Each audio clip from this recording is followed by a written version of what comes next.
এরপর যদি এরকম অপমান করে আমারে কেউ, আমি কালকে চলে যাবো। মা একটা দিন দেখো ঠিক হয়ে গেল থাকলো, আর না থাকলে তো তোমার জামাই আছে।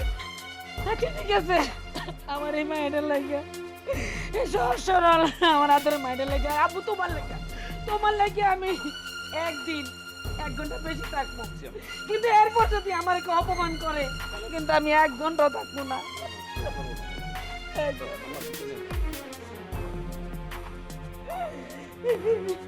ঢঙ্গের কান্দা বন্ধ করো, এটাই তো চাইছিলা তুমি, তাই না? আচ্ছা ঠিক আছে, শোনো, এক বাড়িতে থাকতে গেলে সবার মিলামিশা থাকতে হইব, ঠিক আছে? এইভাবে কিন্তু থাকা যাইব না। তুমি এক কাজ করো, তুমি যেহেতু অন্যায় করছো, তুমি আমার শাশুড়ির কাছে মাপ চাও। ঠিক আছে বাবা, আমি তো শাশুড়ির পায়ে ধরে মাপ চামু, এখনই মাপ চামু। থাক, এখন মাপ চাইতে যাওয়া লাগবে না। আচ্ছা তুমি কি আমার আপন মা? সত্যি করে বলতো, হ্যাঁ? তুমি আমার সংসারটা তো ধ্বংস করে দিতেছো। আর আমার শাশুড়ি দেখছো, তার নিজের মেয়ের সংসারের উন্নতির জন্য সে আমার বাড়িতে চলে আসছে। কি করলে ভালো হইব, কি করলে আমার উন্নতি হইব, সেই সব বুদ্ধি দেয় আমার। আর তুমি, ছি ছি ছি,